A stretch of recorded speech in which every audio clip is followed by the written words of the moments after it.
Eu vim para retificar as interpretações errôneas que foram feitas a partir dos meus ensinamentos quando eu era conhecido como Jesus na Palestina, há 2000 anos.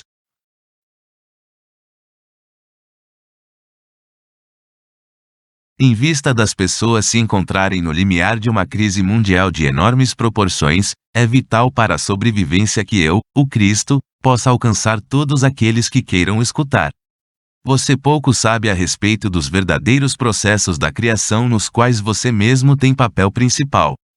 É imperativo que os entenda suficientemente bem, para que seja capaz de tomar parte na implementação de uma visão mais elevada para toda a humanidade.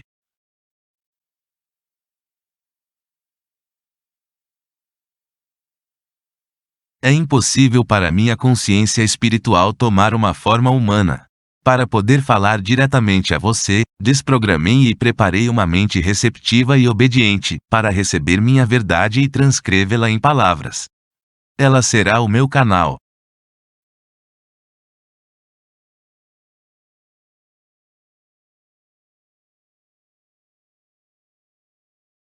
Antes de ler as cartas de Cristo, você pode querer saber como se passou este exercício espiritual de transmissão da consciência. O trabalho de preparação para que eu pudesse me tornar o canal de Cristo começou há 40 anos quando eu, como comprometida cristã, encontrei-me em atrozes dificuldades como fazendeira. Ao pedir ajuda a Cristo, uma vigorosa e inesperada resposta me levou a reexaminar e descartar todos os dogmas religiosos. O esclarecimento veio depois, seguido de uma clara condução para novos caminhos de trabalho e estudo. Montei um negócio que rendeu bons frutos, no qual lidava com pessoas. Durante 7 anos desfrutei do sucesso e de muita felicidade. Para crescer na compreensão espiritual, logo passei por diversas experiências humanas muito traumáticas. Após muito sofrimento, e de forma dolorosa, aprendi suas lições e as transcendi espiritualmente. Uma noite, em resposta a uma prece pedindo orientação, a presença de Cristo se tornou realidade e me deu prova irrefutável de sua identidade. Ele falou comigo por 1 hora, enviando fortes ondas de amor cósmico através do meu corpo, e me deu uma breve descrição do ensinamento que iria receber, e de que finalmente realizaria. 2 semanas depois, ele me conduziu por meio de uma experiência transcendental de união consciente com Deus. Eu me tornei curadora e o instrumento de algumas curas instantâneas. Entre 1966 e 1978, num importante ponto da minha vida, em resposta aos meus questionamentos, Cristo instruiu-me nos princípios científico-espirituais, agora explicados por ele em suas cartas. Em 1975, experimentei uma noite de visões descrevendo eventos desde 1983 até 1994, os quais todos aconteceram de fato. Eu estava novamente sendo avisada que haveria mais trabalho para fazer no futuro.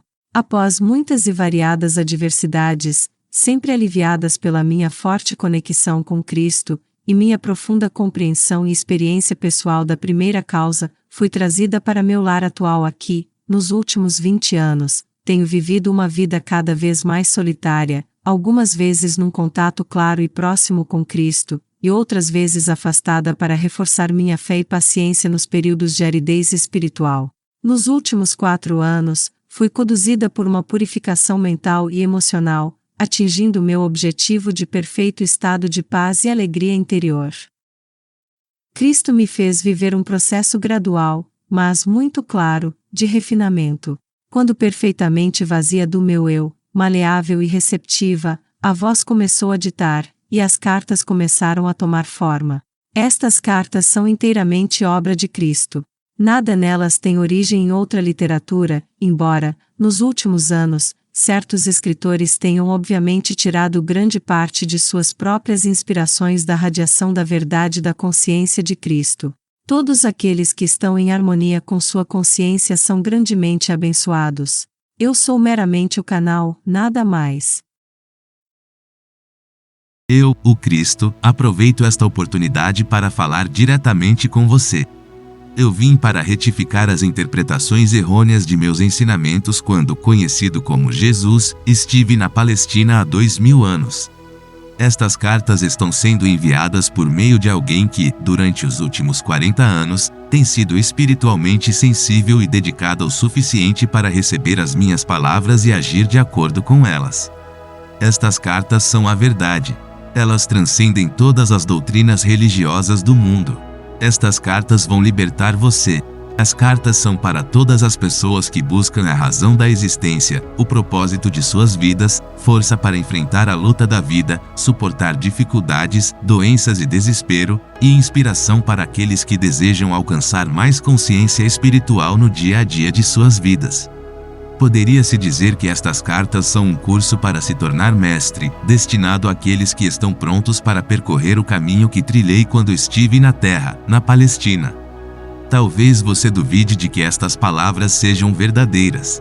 À medida que for lendo estas páginas e for se aprofundando nos fatos que estou explicando a respeito da existência e das origens da personalidade, você perceberá que esta verdade somente poderia vir da mais alta fonte.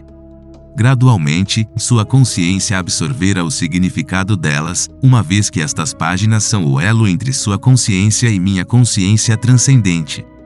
Aproxime-se destas cartas com a mente livre de ideias, crenças e preconceitos, como uma criança pequena antes de ser doutrinada com a crença humana. Traga-me a sua mente aberta, uma mente que busca, e eu a preencherei com tesouros verdadeiros, o tesouro do mais alto conhecimento, o qual, ao ser absorvido, aliviará sua carga diária e conduzirá você até os verdes pastos de brilhantíssima luz, o que significará abundância, alegria, arrebatamento e preenchimento pleno de todas as suas necessidades. Você saberá como é sentir-se abundantemente abençoado com tudo o que existe mais além da sua compreensão humana. Estas cartas são enviadas a todas as pessoas do mundo com todo o meu amor e compaixão. Enquanto você as lê, sentirá o amor e a compaixão e vai perceber que suas lutas diárias com a existência nunca foram planejadas para você. Não há necessidade de experimentar a dor e a tensão quando você entende, absorve e pratica a verdade da existência com constância. O propósito destas cartas. Elas têm a intenção de trazer iluminação ao mundo em geral e capacitar a humanidade a construir uma nova consciência durante os próximos 2000 anos. Estas cartas são a semente da futura evolução espiritual da humanidade. Observe bem, a evolução espiritual da consciência humana é o que traz a evolução mental e física em sua vida pessoal e global e aproximará a humanidade de estados cada vez mais harmoniosos de bem-estar.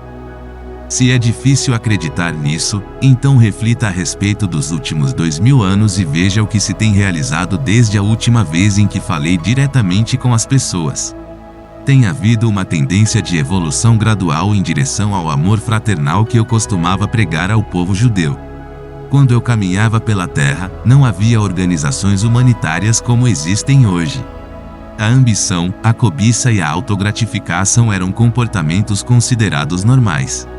Havia pouco amor fraternal mesmo entre os judeus para os quais os profetas, durante gerações, haviam dito que amassem a seus semelhantes como a eles mesmos. Conforme a humanidade vem desenvolvendo a sua capacidade para o amor fraternal, a vida tem se tornado mais confortável e prazerosa sob a forma de consideração mútua, cortesia, gentileza, na criação de hospitais e sociedades para o bem-estar infantil, no cuidado com os mais velhos, no movimento a favor dos direitos humanos e em muitas outras instituições dedicadas à melhoria da condição humana. Tudo isto tem brotado nos corações e nas mentes daqueles que sinceramente levaram em consideração minhas primeiras palavras ditas na Palestina, as quais impulsionaram as pessoas até o amor fraternal e a compaixão pelos seus semelhantes. Estes cuidados espirituais e o amor fraternal ganharam um tremendo impulso no século XIX, quando minhas palavras foram pregadas com renovada e intensificada sinceridade nos púlpitos e alegremente recebida por congregações sérias e sinceras. Os pregadores e as congregações, naquela época, já haviam se espalhado pelo mundo todo, em cada continente. O sábado era considerado um dia de descanso e os pensamentos da maioria do povo cristão se elevavam para contemplar o poder de Deus. Tal suspensão mundial dos deveres e ocupações normais permitiu uma elevação do pensamento consciente, de 24 horas de duração, em direção ao poder criativo divino, criando uma constante e poderosa consciência humana divina, que dava suporte e se entrelaçava às vidas humanas.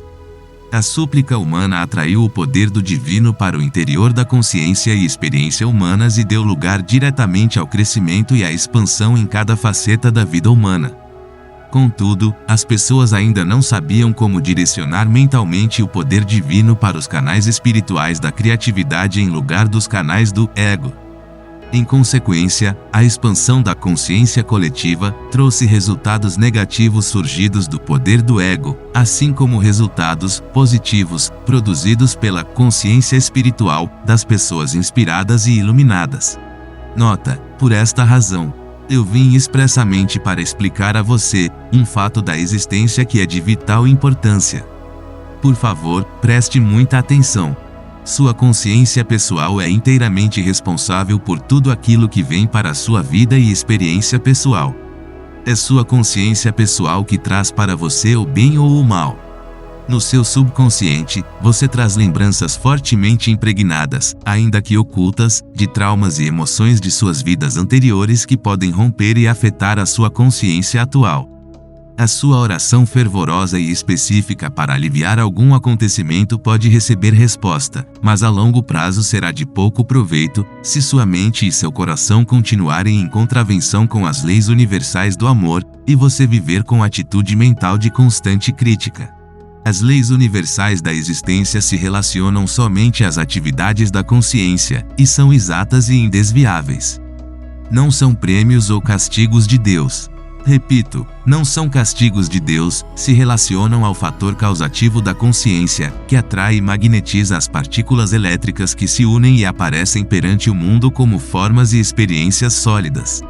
Às vezes as pessoas fazem um contato poderoso com a realidade divina, que está dentro e por trás de toda a criação, por meio da oração. Ela responde e sua atividade se revela num curto espaço de tempo como uma melhoria necessária dentro da vida pessoal ou nacional, e as pessoas podem admirar e dizer: é um milagre. Mas, com o passar do tempo, o estado da consciência pessoal ou nacional voltará a reafirmar-se nas suas experiências e reproduzirá os mesmos efeitos negativos anteriores na saúde e nas atividades. Você não pode efetuar mudanças permanentes na sua vida a menos que você mude sua consciência. Portanto, as pessoas devem rezar e esforçar-se a todo momento para alcançar o amor incondicional. No século XX, as habilidades mentais do ser humano deixaram para trás o seu desenvolvimento espiritual. Os cientistas pensaram que poderiam explicar as origens da criação atribuindo-as apenas à casualidade. Como resultado direto disso, as pessoas abandonaram a moralidade e começaram a dar atenção completamente à própria vontade. Puseram em marcha uma nova ameaça no mundo, uma vez que começaram a criar uma nova forma de consciência egóica mundial, diretamente oposta à natureza do divino amor incondicional. A consciência humana bloqueou o fluxo do divino.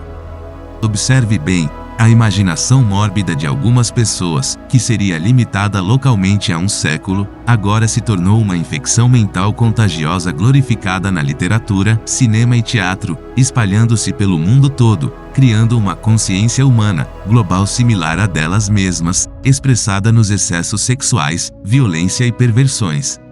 Esta infecção mental primeiro se manifesta como formas egocêntricas de viver e na criação de engenhos tecnológicos que têm gerado sérios distúrbios na saúde, mudanças climáticas, diminuição de safras, degradação do meio ambiente, extinção de seres vivos e o massacre de populações inteiras de seres humanos. A infecção mental se manifesta na personalidade humana como um comportamento desviado e destrutivo, com o consumo de drogas, com excessos abomináveis de crueldade e depravação, operações mafiosas e excessos sexuais. Deste modo, um círculo vicioso de atividades malignas e de perversão de pensamentos e atos está sendo criado pelos magnatas do entretenimento e da mídia. O propósito disto é capturar o interesse pessoal de um público egocêntrico. Sua tela de TV e o cinema se tornaram a nova Bíblia do comportamento humano. Tragédias pessoais desconhecidas para a humanidade há 100 anos se tornaram abundantes e as pessoas têm medo de andar nas ruas. Famílias estão presas atrás de muros altos. Os problemas familiares e sociais se expõem frequentemente em debates públicos, e assim a história da miséria humana se perpetua. Esta é a besta invadindo seus territórios e alimentando um miasma de bestialidade nas mentes inocentes. Isso será perpetuado até que o meu conhecimento crístico seja reconhecido, aceito e vivido pela maioria das pessoas na Terra. Este conhecimento irá mostrar a vocês como voltar ao verdadeiro caminho da vida, a fim de começar a criar o tipo de vida que vocês realmente desejam. Porque eu sou o amor incondicional, eu digo a verdade, intuída por muitas mentes espiritualizadas, mas ainda rejeitada por aqueles que são espiritualmente cegos. Estas palavras não são ditas para ameaçar ou castigar você, mas para alertar você para a fonte dos inqualificáveis horrores que diariamente enchem seus jornais e aparelhos de TV. É apenas o amor que tenho por todas as pessoas que me obriga a descer nos vários níveis de consciência e alcançar a dimensão da depravação humana, para avisá-los de suas consequências em suas vidas atuais. Observe bem, você quer saber de onde veio o vírus HIV que ataca o tão prezado sistema de autodefesa humano, o sistema imunológico, e também sua capacidade para procriar? Este vírus, se não for controlado, não com remédios mas pela consciência espiritual, exterminará os imprudentes. Os iluminados evitaram esta e outras armadilhas da existência. Acorde, perceba o perigo. Seus próprios e fortes impulsos de consciência são impulsos de vida. São impulsos eletromagnéticos altamente criativos. Quando seus impulsos de consciência são de uma natureza virulenta, violenta, agressiva e homicida, eles emitem partículas elétricas de consciência virulenta, violenta, agressiva e homicida que tomam forma de vírus venenosos no ar, propagando-se de uma pessoa inocente a outra. O que nasce e se nutre em uma mente doente, acaba por tomar forma no mundo físico. E isto não é castigo de Deus, como as igrejas podem ensinar. É um fato científico da existência. Portanto, é um assunto de extrema urgência que todas as pessoas espiritualizadas mantenham distância das imaginações infantis para perceber, claramente, a verdade da criação e da existência.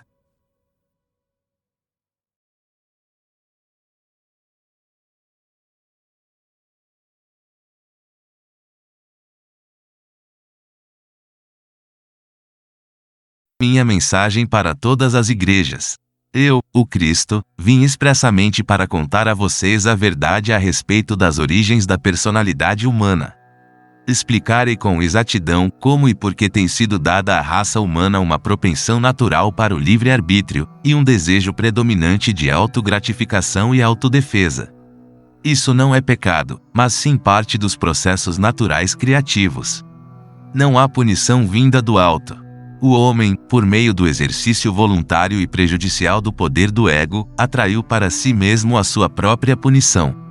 Note bem, por esta razão, do mesmo modo que os livros escolares de ciências se tornam defasados conforme a mente humana vai absorvendo mais conhecimento científico avançado, assim também deve-se permitir que a atual forma de cristianismo, construída sobre falsas doutrinas centradas em minha crucificação, tenha uma morte natural. Note bem, a atual crise mundial, que está introduzindo um novo fracasso das leis internacionais, e estabelecendo as bases para um futuro terrorismo global, indica claramente que nenhuma religião do mundo possui o conhecimento adequado, e a efetiva liderança para iniciar mudanças nos padrões mentais do ser humano, que poderiam conduzi-lo diretamente para a paz e a prosperidade. O verdadeiro líder espiritual será capaz de ensinar para suas congregações como e por que os esquemas mentais modernos, formados na consciência, têm criado as calamidades e os horrores que estão apenas começando a fazer-se sentir totalmente em seu meio, nas diversas formas de pestes, terremotos, inundações, fomes, guerras, revoluções e outras tragédias. Esteja certo de que nenhum mal que ocorre em sua terra é um desastre natural. Qualquer coisa adversa ao seu bem-estar nasce primeiro em sua consciência humana, e depois toma forma dentro da experiência global. Isso é o que eu tentei dizer aos judeus quando caminhava pela terra, e chorei, quando eles riram e se recusaram a acreditar. Eles me chamaram de louco. Que as igrejas não cometam o mesmo erro. As igrejas têm estado agonizantes, cristalizadas em rituais e dogmas, e seus sacerdotes e pastores não têm sido capazes de responder às necessidades espirituais, que estão em contínua evolução nos ardentes buscadores da verdade. Como consequência disso, as igrejas estão se esvaziando. Se quiserem durar, as igrejas devem deixar de lado suas diferenças e ter humildade para aceitar que a inspiração não vem à Terra, necessariamente da maneira que pareça aceitável para elas. Devem lembrar que eu, o Cristo, não era aceitável para os judeus. As igrejas devem manter suas mentes e corações abertos para receber aquilo que intuitivamente sintam como a mais alta verdade, em vez daquelas a que se agarram atualmente, e abandonar as velhas crenças que têm permitido que a besta controle o pensamento humano. Reze, sinceramente, com toda a sua alma, mente e coração, por uma verdadeira iluminação, ao invés de reiterar velhas e falsas crenças. Acorde e aceite que estes rituais e velhas crenças não cumpriram o que prometiam as minhas palavras para a humanidade, quando disse que coisas maiores daquelas que fiz vocês também fariam. Enquanto isso, até que a verdadeira iluminação chegue até vocês, depois de muita meditação e oração, ensinem, demonstrem e vivam o amor fraternal com toda a força da alma, coração e mente, minuto a minuto em sua vida diária. Para combater as forças destrutivas da consciência global, a humanidade deve fazer muitos esforços para mover-se rapidamente para o próximo estágio de seu desenvolvimento. Portanto, para salvar você de sua própria insensatez expressada por meio da mídia, a consciência humana deve ser rapidamente elevada, para ver o que eu vi no deserto, a realidade do amor por trás, e no interior de toda a existência. Observe bem. Quando esta grande verdade for percebida e bem acolhida, a realidade do amor começará a manifestar-se de várias formas em cada coisa viva e no meio ambiente em si. A experiência da abundância e felicidade reforçará a consciência da abundância e felicidade. E assim, uma espiral espiritual de vida cada vez mais elevada e maravilhosa será colocada em movimento. Quando a verdadeira natureza do ser for completamente entendida, a humanidade avançará para o próximo degrau de evolução espiritual e porá em movimento uma nova e abençoada forma de esforço humano e de experiência pessoal. Para alcançar estas metas, a humanidade precisa primeiro obter discernimento sobre o que e quem é. Uma nova e importante questão já está se apresentando para a consciência das pessoas. Quem é você realmente, por trás da fachada que apresenta ao mundo? O que é preciso para alguém ser autêntico? É esta pergunta, quem é você realmente, que é respondida em cada nível do seu ser. E se você puder aceitar, como guia para a sua vida cotidiana, tudo o que eu compreendi durante a minha experiência de 6 semanas no deserto, você também, finalmente, se tornará íntegro e verdadeiro, assim como eu me tornei íntegro e verdadeiro antes de começar meu ministério de cura e de ensinamento. Uma vez que existem poucas pessoas no mundo que se consideram íntegras neste momento, você seguramente reconhece que há uma necessidade urgente de que eu me introduza em sua mente para dirigir você até uma nova maneira de pensar e sentir. Esta mudança na consciência irá levá-lo à divina harmonia com a realidade e a melhorar as condições de vida e segurança. Para fazer este trabalho de reconstrução em sua consciência, eu devo primeiro registrar em sua mente, e você deve aceitar, que eu ensinei na Palestina muitas coisas que os homens ainda não estavam prontos para receber. É significativo que nunca tenha sido publicamente questionada a ausência de registros de minha juventude. Qual foi a verdadeira razão de tão importante omissão? É igualmente significativo que, embora eu tenha passado 6 semanas no deserto, e depois de meu batismo tenha saído daquela experiência como um mestre e curador, nenhum escritor tenha tentado descrever o que realmente aconteceu durante aquele tempo, apenas se disse que eu era tentado pelo demônio, que estava entre as bestas e que os anjos estavam comigo. Não há a menor indicação do que aconteceu no deserto, que me permitiu voltar às cidades e aldeias proclamando que o reino de Deus está em vocês, e falar nas sinagogas com tal autoridade que os anciãos judeus ficaram assombrados. A verdade a respeito da minha condição humana, por um acordo comum entre meus discípulos, foi suprimida para dar maior credibilidade à minha suposta divindade e ministério. Segundo os evangelhos, eu era o único filho de Deus. Por que então frequentemente eu me referia a mim mesmo como filho do homem? Fiz estas afirmações especificamente para confrontar as crenças predominantes a respeito da minha divindade, e para gravar na mente das pessoas que eu tinha a mesma origem física delas. Minha intenção era de que compreendessem que, o que eu podia fazer, elas também poderiam, se tivessem o meu conhecimento e seguissem as minhas instruções para pensar e atuar acertadamente. Tantos mitos têm surgido a respeito de minha pessoa terrena e minha consciência espiritual, que já é tempo de livrar-se deles tão completamente quanto possível, uma vez que estão impedindo as pessoas de evoluir espiritualmente. Você, que foi doutrinado com ensinamentos religiosos, deve tentar compreender que meus discípulos evangelistas, ao relatarem minha vida, descreveram somente aquilo de que se lembravam pessoalmente e que apoiava plenamente seus relatos de minhas atividades sobrenaturais. Eles também incluíram muitas coisas que outros disseram sobre mim durante os cerca de 30 anos que se seguiram à minha morte. Depois de tamanho lapso de tempo, e do inevitável embelezamento da verdade, como é possível que tenham escrito uma biografia fidedigna a meu respeito? E de tudo o que realmente aconteceu, ou explicar corretamente minhas percepções espirituais verdadeiras, as quais deram origem às minhas palavras e meus milagres. Somente uma pessoa pode escrever deste ponto de vista, e essa pessoa sou eu mesmo. Portanto, estas cartas vão levar a você a minha verdade de uma forma que nenhum espectador poderia fazê-lo, não importando o quanto eles pensavam que entendiam o meu pensamento. Por esta razão, durante mais de 40 anos, a mente do meu canal tem sido sistematicamente purificada de todo o ensinamento ortodoxo e o sistema de comunicação entre nós tem sido aperfeiçoado. Se minha verdade expressa nestas cartas diferir muito do que está escrito no Novo Testamento, há de se duvidar dela, ou rejeitar por esta razão. Portanto, estou descendo em consciência brevemente, tão perto quanto necessário do seu plano de consciência, para descrever minha vida e meus ensinamentos de 2000 anos atrás. Meu lugar na história. Em primeiro lugar, devo assinalar que minha vida e pessoa foram brevemente referenciadas por Joséfo na História dos Judeus, escrita para o governador e apresentada ao imperador romano. Joséfo anotou sucintamente que Jesus, que tentou derrubar a lei e ordem e o governo dos romanos, foi castigado e crucificado. Tem-se dito que Joséfo pode ter se referido a algum outro Jesus.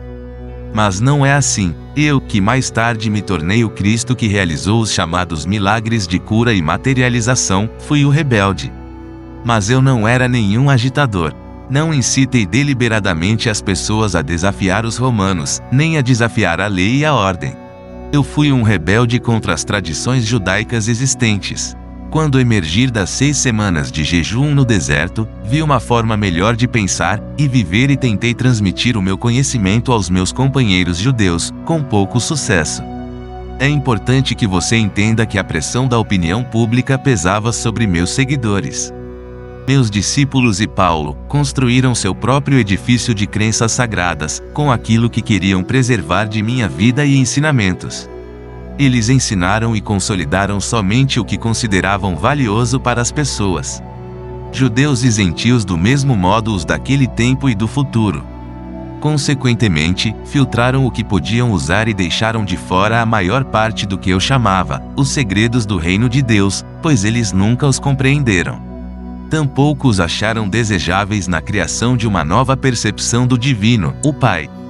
Para preservar a crença judaica na salvação do castigo pelos pecados por meio dos sacrifícios no templo, adotou-se a pessoa de Jesus como o supremo sacrifício, que pagou pelos pecados dos homens através de sua crucificação. Esta crença servia a muitos propósitos naquele tempo. Isso deu à minha morte na cruz uma razão válida e heróica.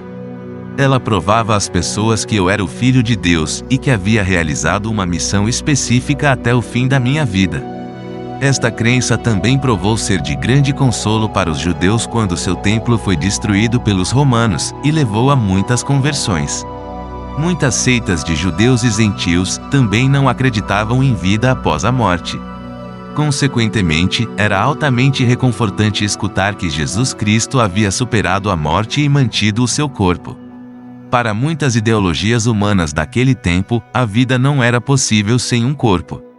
Portanto, vida após a morte somente poderia significar ressurreição do corpo. Isso também manteve o meu nome constantemente vivo na mente das pessoas. Eu era a valente figura histórica que havia morrido para assegurar que os homens fossem libertados de todo o medo do inferno e da condenação. Desde que eles acreditassem em mim, poderiam caminhar como homens libertos. É somente porque meu nome se manteve vivo até hoje, que posso vir agora até você para oferecer-lhe a verdade que eu queria muito compartilhar com as pessoas há 2000 anos. Minha juventude e as experiências no deserto.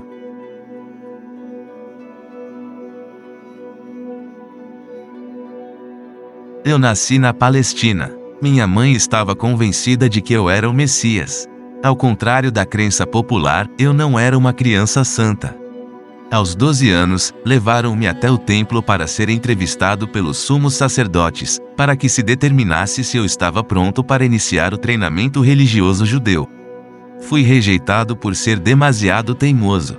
Amargamente decepcionada, minha mãe me levou para casa e fez o seu melhor para criar-me na santidade, que marcou o seu próprio comportamento em todos os momentos. Aquela era uma tarefa impossível, já que eu era, acima de tudo, um individualista de comportamento indisciplinado. Fiquei ressentido com as orientações de minha mãe e sua tentativa de disciplinar-me. Como jovem, tornei-me impossível de controlar, me tornei um verdadeiro rebelde. Rejeitei a adesão incondicional de minha mãe à fé e tradições judaicas, preferindo o riso e as atitudes hipócritas. Recusei-me a aprender um ofício que me confinasse à rotina. Escolhi me misturar com todo o tipo de gente das classes mais desfavorecidas, bebendo com eles, conhecendo prostitutas e me divertindo, conversando, discutindo, rindo e sendo um ocioso. Quando precisava de dinheiro, ia trabalhar nos vinhedos por um dia ou 2, ou fazia trabalhos que me pagassem o suficiente para comer e beber, propiciando-me o lazer que desejava. Apesar de todos os meus defeitos como ser humano, minhas atitudes descuidadas e indolentes, minha obstinação e determinação egocêntrica para pensar minhas próprias ideias, sem me importar com o que os demais pudessem pensar a meu respeito, eu tinha uma profunda preocupação com as pessoas. Eu era profundamente emocional. Em palavras atuais eu seria chamado de hiperreativo, hiperemotivo. Tinha um coração caloroso, compassivo e empático. A presença da doença, da aflição e da pobreza me comoviam profundamente. Era um acirrado defensor daqueles que você chama de desamparados. Poderia-se dizer que eu era gente do povo. Vivi muito perto dele em um espírito de companheirismo, escutando suas aflições, compreendendo e me importando. É importante entender minhas verdadeiras origens e minhas características na juventude, pois foram os estímulos que me incitaram, empurraram e impulsionaram a finalmente ser o Cristo. O que mais fortemente odiei e enfrentei foi a miséria, a doença e a pobreza que via ao meu redor. Isso me enfureceu, e me tornei estridente e apaixonadamente zangado por ver as pessoas maltrapilhas, magras e famintas, doentes e aleijadas, sendo cruelmente intimidadas pelos líderes judeus que as sobrecarregavam com leis e práticas sem sentido, ameaçando-as com punições de Jeová, caso não obedecessem. Declarei a todos os que poderiam escutar-me que aquelas pobres pessoas já suportavam o suficiente para também serem esmagadas por medidas sem sentido e restritivas do prazer. Qual era a razão de viver se não nascemos para sermos felizes? Recusei-me a acreditar em um Deus justo segundo as tradições judaicas. As advertências bíblicas proféticas sobre o julgamento e cólera de Jeová contra as pessoas me indignaram. Apesar de tudo, pessoas são pessoas, fazendo o que sua natureza humana as impulsionava a fazer. Nasceram pecadoras, então por que deveriam ser julgadas e condenadas a levar uma vida de sofrimento e pobreza por não terem cumprido os 10 mandamentos? Qual era o sentido de tais afirmações? Para mim, essa crença judaica representava um Deus ilógico e cruel e eu não queria nada com ele. Parecia para mim que se existia tal divindade, então o homem estava condenado à miséria eterna. A simplicidade e liberdade que encontrei nas encostas das colinas, nas planícies, nos lagos e montanhas, refrescaram meu espírito interior e aquietaram minha cólera que murmurava contra o Deus judeu. Assim, neguei-me a acreditar em qualquer palavra do que os anciões judeus tentavam me ensinar. No entanto, lá pelos 25 anos de idade, uma nova linha de questionamento tomou conta dos meus pensamentos.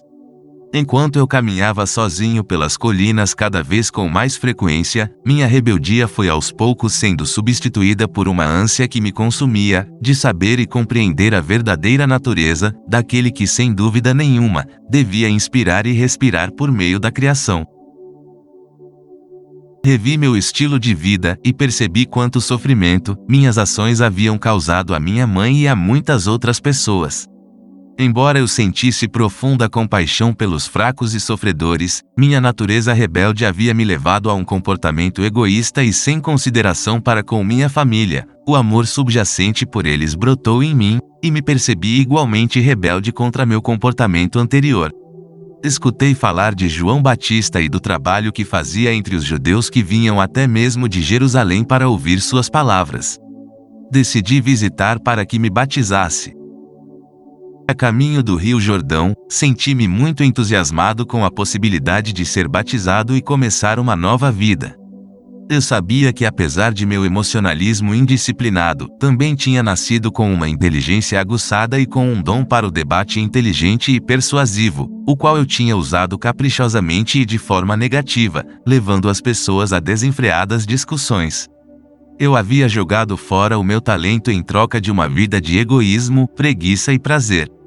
Como resultado, havia perdido todo o respeito dos demais, e nem eu mesmo me respeitava mais.